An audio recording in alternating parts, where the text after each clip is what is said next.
Dear student, आज आपकी कृषि अभियंत्रण की पहली क्लास है, जिसमें पहला लेसन है कृषि यंत्रों के निर्माण में प्रयोग होने वाले पदार्थ। आज हम इसके बारे में जानते हैं। कृषि यंत्रों के निर्माण में प्रयोग होने वाले पदार्थ, इसमें क्या है? Agriculture engineering.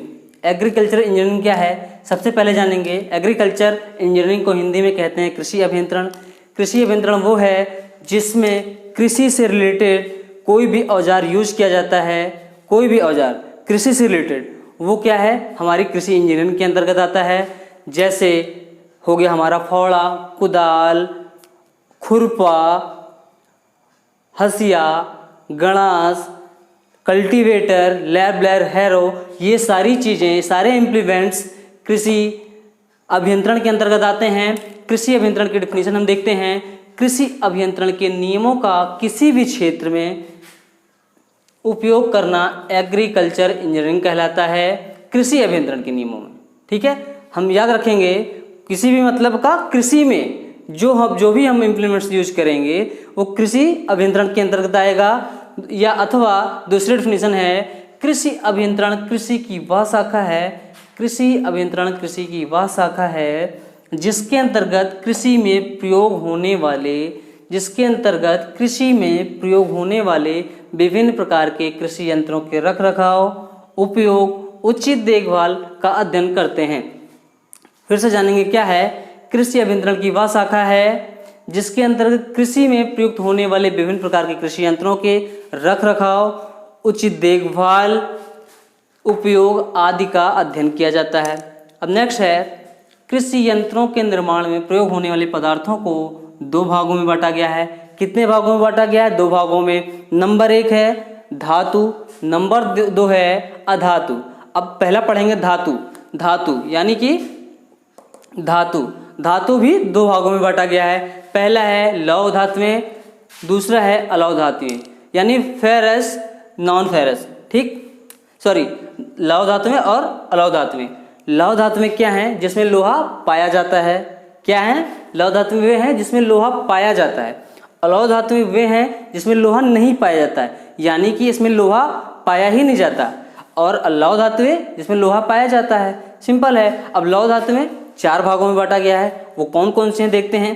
पहला है कच्चा लोहा, दूसरा है ढलवा लोहा, तीसरा है पिटवा लोहा, चौथा है इस्पात यानी स्टील। कच्चा लोहा जिसमें कार्बन की मात्रा बहुत ज़्यादा पाई जाती है, जिसमें कार्बन की मात्रा 3.5 से 4.5% पाई जाती है। ये कच्चा लोहा को कभी भी वेल्ड नहीं किया जा सकता है। और ये कार्बन की अधिक मात्रा होने की वजह से ये बहुत जल्दी टूट जाता है, ये टिकाऊ नहीं होता है। इसका यूज क्या है? इसका यूज ये है कि इसमें फर्श टाइल्सें बनाई जाती हैं, स्लैग सीमेंट बनाई जाती हैं। ये सब चीज़ें कच्चा लोहे से बनाई जाती हैं। ठीक, क्लियर। अब नंबर 2 है ढलवा लोहा। ढलवा लोहा क्या है? सबसे पहले जानेंगे इसमें कार्बन की प्रतिशत मात्रा कितनी पाई जाती है। तो ढलवा लोहे में कार्बन की प्रतिशत मात्रा 2 से 4% ढलवा लोहे में क्या पाया जाता है? कार्बन पाया जाता है। और क्या है ढलवा लोहे में? इसका यूज क्या है? इसका यूज ये है कि चारा काटने की मशीन ढलवा लोहे की बनाई जाती है। और क्या बनाया जाता है? कोल्हू, इसी से बनाया जाता है। यानी कि चारा काटने की मशीन, कोल्हू ढलवा लोहे से बनता है। ठीक है। अब नंबर 3 आता है पिटवा लोहा। पिटवा लोहा क्या है? इसमें कार्बन की सबसे कम मात्रा पाई जाती है। कार्बन की मात्रा बहुत ही कम पाई जाती है, इसलिए बहुत टिकाऊ, बहुत मजबूत होता है। इसमें टूटने का डर बहुत कम होता है, बहुत मजबूत होता है। इसमें कार्बन की मात्रा 0.01% ओनली इतनी ही पाई जाती है।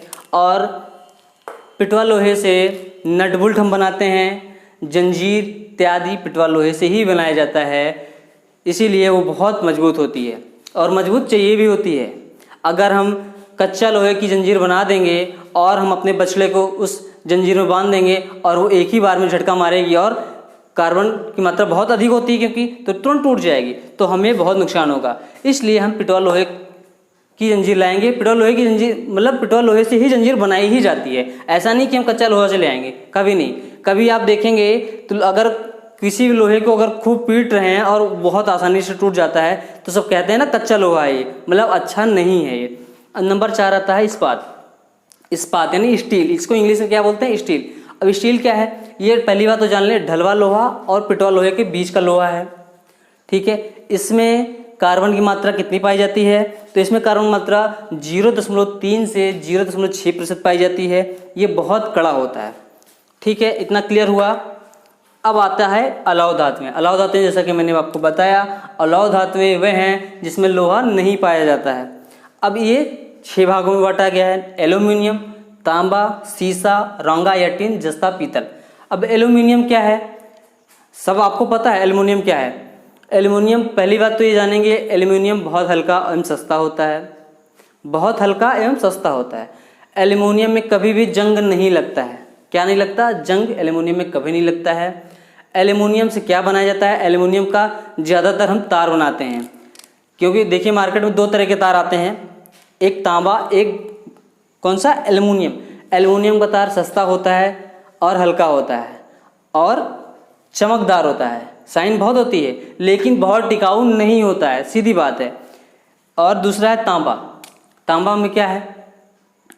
तांबा जो है इसका भी तार बनाया जाता है और ये बहुत टिकाऊ, बहुत मजबूत होता है, ठीक। इस सबसे बड़ी चीज़ है, तो इसको आसानी से मोड़ा जा सकता है, तांबे से चादर बनाई जा सकती है।